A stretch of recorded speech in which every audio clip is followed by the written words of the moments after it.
My name is Ronald Bernard, and I'm hosting the show called Dialogue with the Candidate. Dialogue with the Candidate, it's a show that MCTV is bringing to you so you as voters, you can know who's running for office, their political agenda, the issue they're passionate about, and how you can make an informed decision when you go to the poll. So this evening, I am honored and glad to have with us Tamisha Seville. Hi, Tamisha. Hi, how are you? Hi, Ronald. Thank you for giving me the opportunity to speak with the community tonight. You're very welcome, and thank you for accepting, our invitation to be on our platform. And Tamisha, to all the audience, Tamisha is running for Massachusetts House of Representative for District 6. Yes. And as first time on our platform, Tamisha, how about you go and explain to the viewers how you are a good fit based on your background for this position that you are running for? Thank you again. So as you stated, my name is Tamisha Seville. I'm running for the 6th Norfolk District, which is the towns of Avon, Massachusetts, Canton, Massachusetts, and Stoughton, Massachusetts.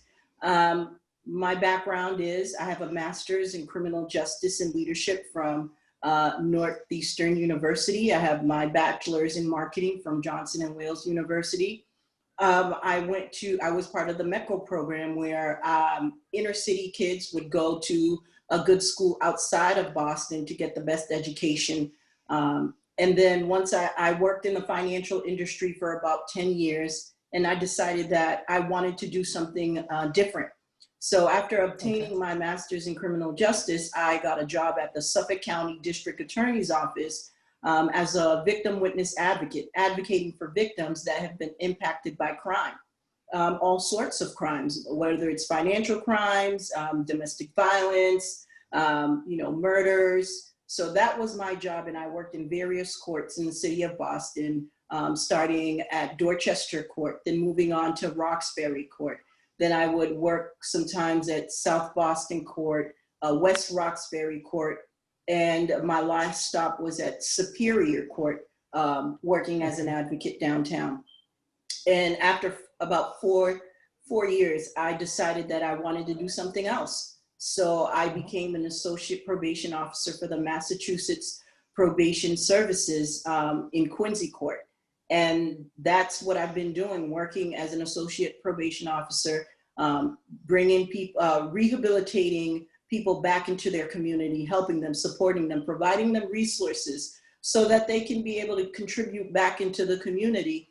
And I also volunteer in my community. I have my own radio broadcast that I do on Saturdays at 11 a.m. on WEZE 590 AM, where it's called Voice of Reason Boston. I decided to create that platform so that I can give leaders in the community and organizations the opportunity to talk about what they're doing in the community, how we can get access to it, and what's some of the resources that they can provide. Oftentimes, you don't hear about things that are happening for people in the community. And when you do hear it, it's often too late to get the resources that you need. So I decided to do that based on what I've learned and what my background is. I'm a first Haitian generation woman that graduated with a master's degree in my family. My parents came in the 80s trying to live the American dream, working 2 jobs throughout their whole entire life, just to give me the opportunity to live the American dream. And I also am a Girl Scout troop leader in my community in Stoughton. I'm part of the parent council in Stoughton. I'm part of the Stoughton Diversity and Inclusion Organization, just getting a feeler of what it is that I need to do in the community and how I can help people. It's good to, Okay. I'm sorry. Yes, sorry to interrupt. I'm trying to, as you mentioned about Stoughton, and you give the description of the district. So what, on your observation and your work in the community, what issues, and especially you, while you're running, what issues that is like a passion you're passionate about, and this is what has driven you, say, yes, I'm running for that position? Well, I think COVID-19 has opened our eyes greatly. Politics is something that, I never thought that I would be running because I always felt it was dirty. And, something came upon me and said, Tamisha, it's time to run without even knowing where we're going to have a pandemic. It was going to be 100th year where women are celebrating, celebrating 100 years of voting. And then you have now, Yes.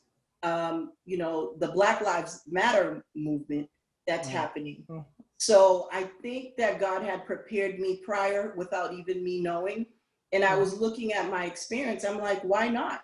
So I did research. I did my research and I found out there was an incumbent that I never heard of. Okay. And I felt that he can no longer represent me because, first of all, you've been in office for 30 years. I don't know who you are. I don't know what you have done, and your lack of visibility and accessibility, that meant a lot to me. And I started asking people around me in my community, do you know who your state representative is? And they said, no, they didn't know who he was. So that pushed me even harder to run. And you don't know what's going to happen until you try. So I said that I took a leap of faith. I said that I'm going to run. And then I'm here standing before you talking about my campaign trail and what I'm doing. And things that I'm passionate about is definitely education and healthcare. If not now, then when? Especially during a pandemic that has shown you the weaknesses and the ugliness of healthcare. What makes me so passionate about healthcare is that I have a spouse who was diagnosed with cancer about a year and a half ago to a year, between a year, it's going on 2 years. He was diagnosed with cancer. By the grace of God, he no longer has it. But I was able to experience the ugliness of healthcare. If I didn't have a good healthcare from my job, what would we do? What would we have done? And it really opened up my eyes. And what about those who don't have insurance? What about those who can't even afford insurance? And those with prior medical conditions. So we need to make sure that we have someone who's going to put something in office like Medicare for All that will give people the opportunity to get good health care regardless of their social economic status, so that they can get the good health care that they need in the system. Because right now we can't play. COVID-19 has taken a lot of people's lives, and those with pre-existing conditions. So we need to fight for good health care, and that's one of them. And the second one is education. We parents have been experienced teaching our own kids. We need more accessibility and resources as far as protecting our students when they go back, and also protecting our teachers. We know how teachers are very important now, if we didn't know before. So we need to be able to have a good education system all around in our 6th district. We need to make sure that there are resources available for them. We need to make sure, now that we're doing remote or virtual learning, we need to make sure that there's internet access for families who cannot afford it. As you mentioned about the virtual and the internet access, and COVID has changed the world, like especially America, like the way things goes, the way work operates, the way people behave, a bunch of things like that. So under your leadership, let's say for the primary on September 1st, next Tuesday, you get elected. When I say elected, like you pass for the Primaries. final election. Yeah, you pass the primary. Under your leadership, what people should expect you are going to do, or your administration is going to do, in order to help people through this crisis? I think it's good to say I'm going to do this, I'm going to do that, but we got to be realistic. It's going to be a collaborative effort and a lot of partnership. And I hope to partner with a lot of other state representatives that is going to have a plan set up in place for teachers and their students in their communities, as well as making sure that we have a safe vaccine for people in the community. We have good health centers around where people can go get information. It's good that we have a vaccine, but we got to make sure that this vaccine is not only safe, but people can take it. There won't be any side effects. So we make sure that we have a plan that we can set in place so that everyone can get access to the information of what's happening and what kind of vaccine it is, and what their options are. So I think that's very important to say. It's going to be a collaborative partnership, and that's what I'm all about. Okay, I'm reminding the audience you are listening to Dialogue with the Candidate. It's a show that MCTV is bringing to you. MCTV, it's Multicultural Television Network. And we are glad to have Tamisha Sivell with us, who's talking about his political plan agenda for the Massachusetts House of Representatives for districts, Norfolk District 6, she's running for. So in terms of plan, Tamisha, since the incumbent has been in office, have you noticed any change, anything in the district, anything that can show that he's been doing something? Because like in terms of his visibility, you mentioned about that, but also in terms of, I don't know, policy or anything that can help, have you noticed anything or? I mean, what I can tell you is that, yes, he's been running for 30 years and his base has been in Canton, Massachusetts. So okay. he lives in Canton, Massachusetts. However, we have Stoughton and we have Avon. We are hardworking class families are there. His information can be,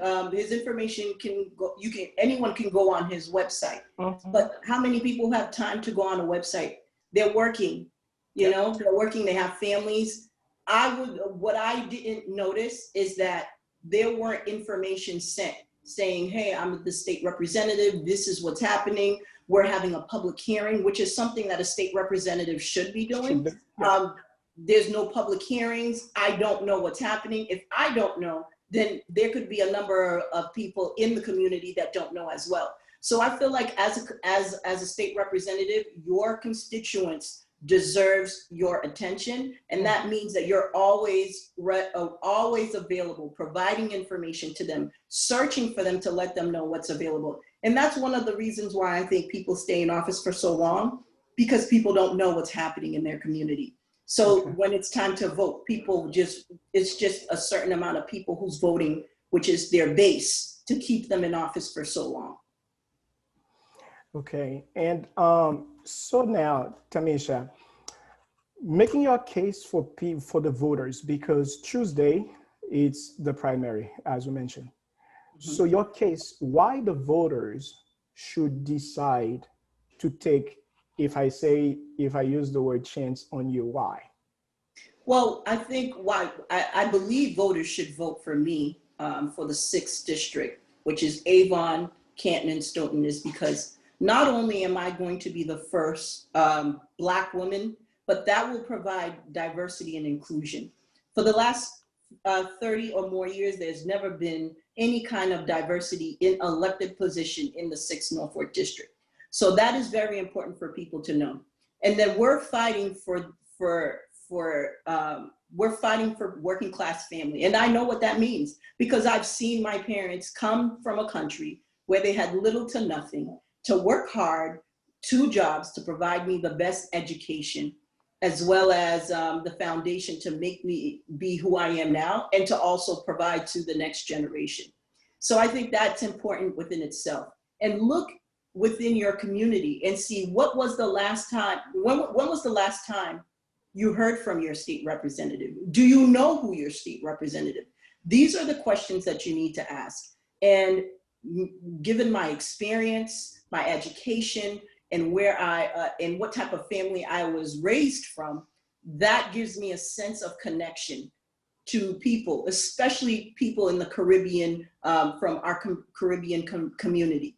I understand what it means to work 2 jobs. I understand not having health insurance. I understand knowing someone with pre-existing condition, but doesn't have the resources to help them maintain it. I understand when a parent who doesn't speak English needs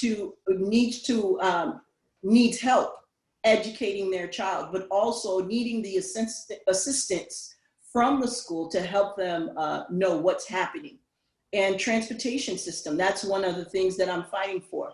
We need a good transportation system. Often our working class families, they're paying a lot of money to get on the train, and the train is not fixed. We need someone who's going to be advocating for them. We need to make sure that the fares are not increased.